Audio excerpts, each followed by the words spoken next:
Hi, this is Tim, and today we are in Sarasota, Florida, by the famous statue called Unconditional Surrender.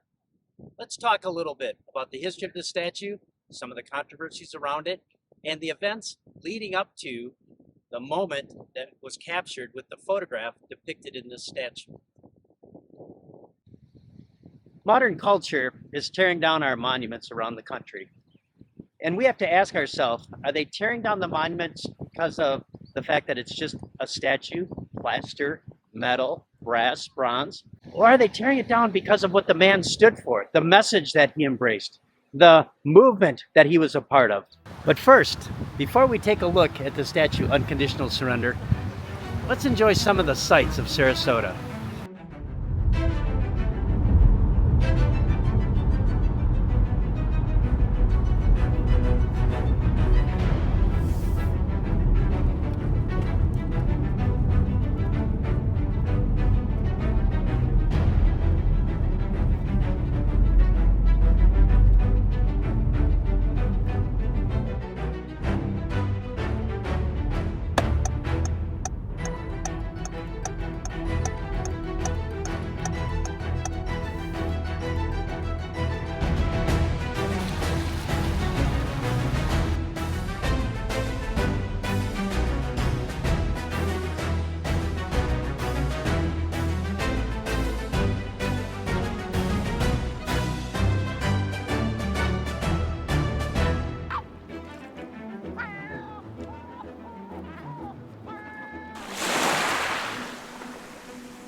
Almost 80 years ago, the Great Depression had gripped America.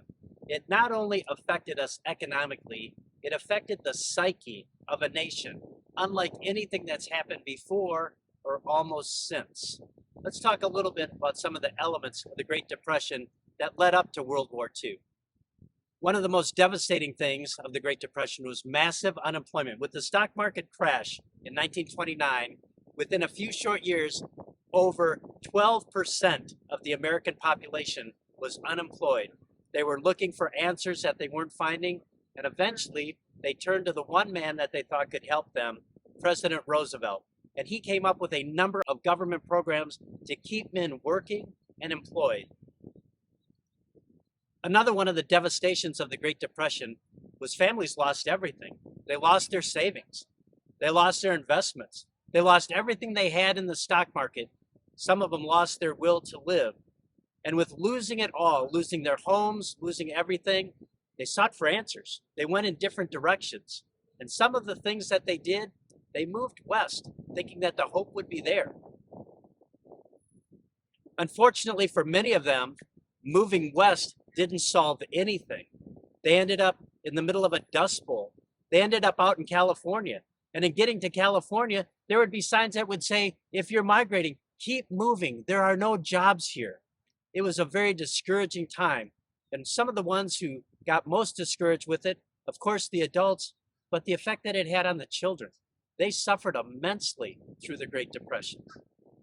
One of the great destructive forces of the Great Depression was just the mental anxiety that seeped into everybody. Not just the fathers who couldn't provide for their families, not just the mothers who were not able to provide for their children, but the children themselves got discouraged, realized that there was a sense of hopelessness, that maybe we'll never get out of this. That's the world that was right up to December 7th, 1941. Presentism is the idea of now for then. It's the fallacy of standing on the shoulders of those who have gone on before us and then judging them for the fact that they couldn't see as far as you and I see. It's unfair to them, and it's also unfair to our posterity, who one day will be looking back at us and making moral judgments and assessments about us. With presentism, one of the things that we have to be careful with is the idea of death by distance. So the farther we get away from the moment that's depicted in the statue, we must kill it because it's not in our time period. That's not fair. to those who lived there, to those who lived through 4 years of World War II, of those who lived through the blackouts, of those who lived through everything that World War II was, this is a moment of exuberance. This picture was taken when the blackouts in New York City were lifted. Prior to that, for 4 years, New York City was in complete blackout because any lights from the city would highlight merchant and U.S. Navy ships out on the Atlantic Ocean, and they were subject to torpedoing by German U-boats that patrolled the eastern shore of the United States. So we don't want to do death by distance. Another thing that we have to be careful with presentism is assuming that the attitudes and the values that we have today are right. We just need to look around and say maybe there's some things that they knew better and did better than we do today. So let's talk about those 4 years of World War II. There was gas rationing.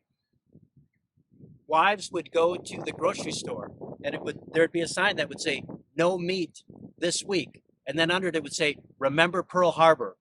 And the homeowners would say, that's fine, we're doing this for the cause. There was tin and metal collection. There's rationing of rubber.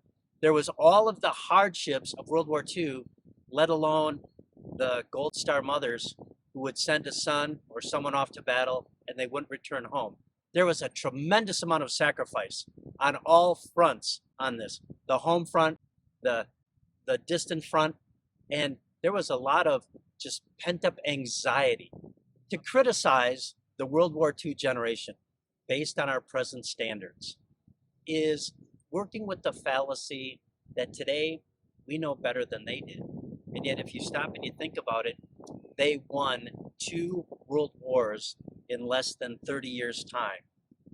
Winston Churchill aptly made the point that the longer you look back, the farther ahead you can look. The photograph in the kiss was taken on August 14th, 1945. Japan had just surrendered. It was an exuberant time. There was emotion everywhere. There was release. There was pent-up energy that the soldiers, the sailors made their way out into Times Square.